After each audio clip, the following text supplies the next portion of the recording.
एक बस तू ही नहीं मुझसे खफा हो बैठा, एक बस तू ही नहीं मुझसे खफा हो बैठा, मैंने जो संग तराशा वो खुदा हो बैठा। मेरे ख्याल से प्रेस आजकल यही कह रही है प्रेस काउंसिल के बारे में कि the body that we put, not just you have become angry with me, but the body that we put as a creation, as a moderating body, as a symbol of ethics, has turned God upon us and is putting laws where they are not necessary and not putting them where they are necessary. I would like to pepper my talk or my speech here with a number of anecdotes from the times when I was in the media, and bring to you the dilemma of being a journalist in today's world. When I started out as a journalist, as a trainee journalist in National Herald way back in 1987, when some of you weren't even born, I was told once by somebody on the desk that you better not edit out too much from this. It is from Biswa, and the editor is from Biswa. So the next day when I walked into the office, there were these glass walls on which the horrors of the day would be pasted, and the leading horror of the day was that article that I had supposedly edited with all the confidence of being a gold medalist from Loreto, and so my language was impeccable.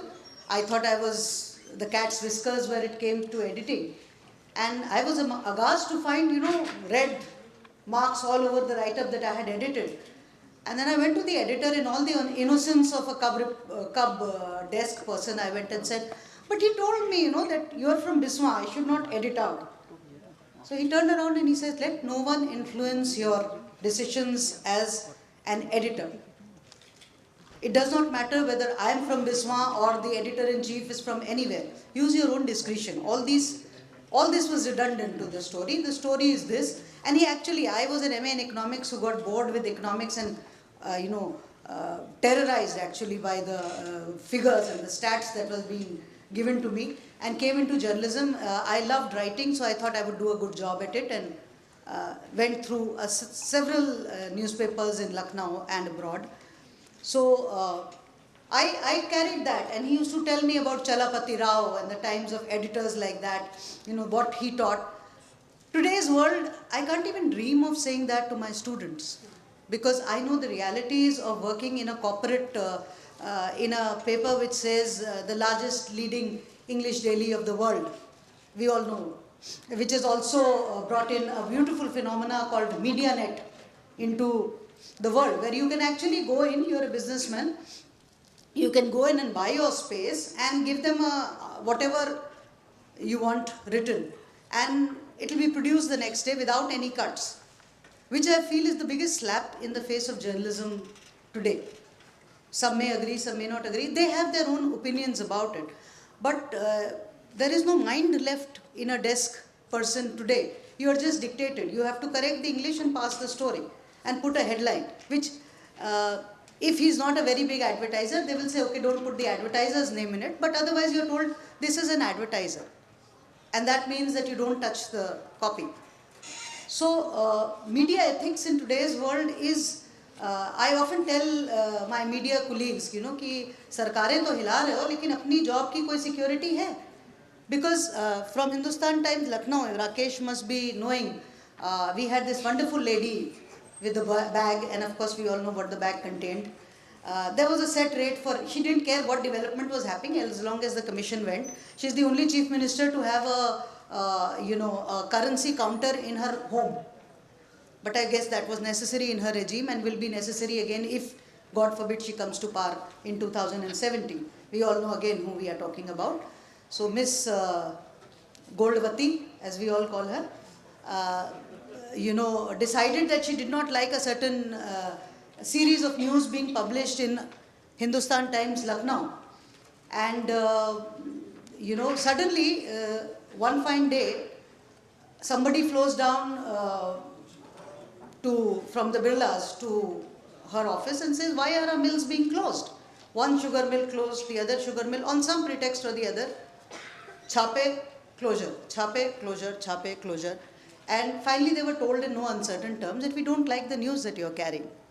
So the only choice was that, and this specific news that has been carried, the editor in question, and I rarely salute some editors, but he's one person that I met in Bhopal, and Mr. I think Chandrakant Naidu, and I'm very proud to take his name here.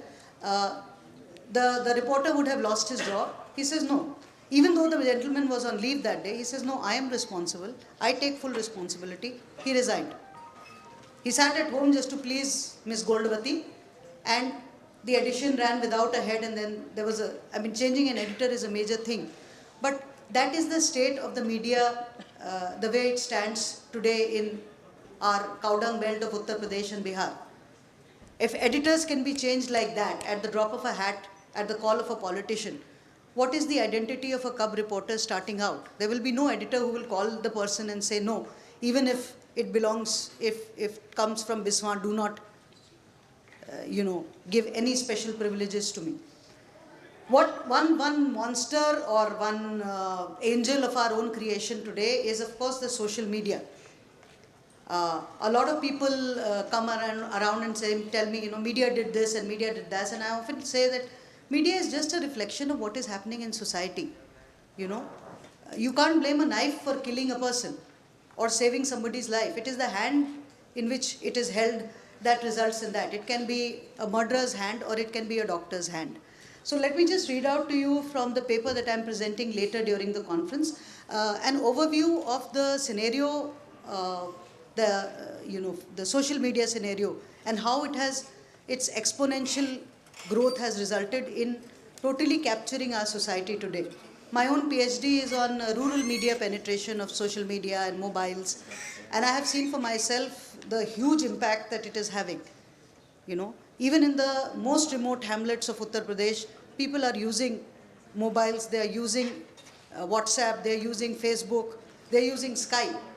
So it's phenomenal, and it's everywhere today. From 200 million internet users in 2013 to over 500 million internet users projected by 2017, including 314 million mobile internet users, the growth graph of mobile internet in India is on the upsurge.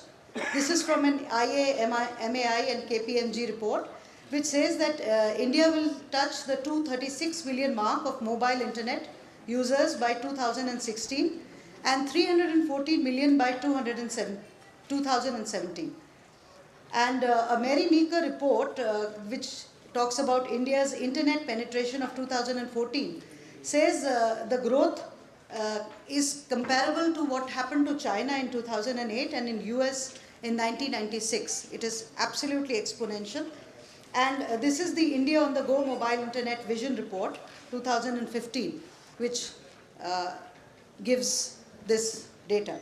Unfortunately, also with all this media content or media overdose online, there is also the online journalism that has started with, and I don't mean the online editions that you see, but I mean that earlier we called them armchair journalists, and today there are these online journalists who are just sitting, gathering their news on the net, putting pieces together. One of the leading film columnists of the same leading English daily of India came into the dock because of that, because she had copied from a British, newspaper, a film review entirely, and had got into trouble. So I would like to say that the mantra that we should teach our media journalists and researchers and media as budding media people is check into your facts, look into your facts, don't just go by whatever people are telling you.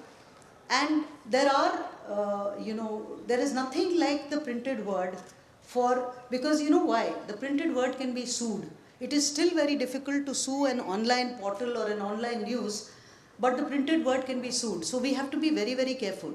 So I wish a lot of reporters were also going into a lot of research before they printed their stories. But the books available, the resources available are there. Always check up. There is no substitute to good knowledge. As Alexander Pope said, a little knowledge is a dangerous thing. Drink deep or touch not this spiral spring. So do that. And before I round up a couple of gems from Urdu poetry, again the same ghazal, so that you can get the flavor of Lucknow while you're sitting in Jaipur, which somehow reminds me so much of my city. There is so much culture, there is so much heritage in this city, and I hope that Jayati will arrange something that we can see some of it also, because this conference has such excellent papers. You have to really choose when to go and how to visit the city. So please look into that. Little request before I end. Media का तो जहाँ तक सवाल है, मेरे ख्याल से वो अब यही कह रही होगी लोगों से, मसलहत छीन गई क़ुव्वत-ए गुफ्तार मगर, मसलहत ऑल द ट्रबल्स जो वो हैं, छीन गई क़ुव्वत-ए गुफ्तार मगर, द पावर ऑफ स्पीच, कुछ न कहना ही मेरा मेरी सदा हो बैठा.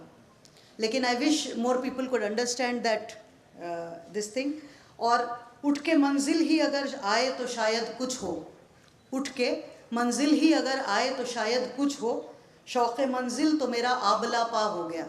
सो the goals have to come to me, because आबला पा जो वो वॉन्डरर जिसके पैर में छाले पड़ गए हैं, so he is no longer able to go and reach the मंजिल हिमसेल्फ. तो उठ के मंजिल ही अगर आए तो शायद कुछ हो, शौक़े मंजिल तो मेरा आबला पा हो गया.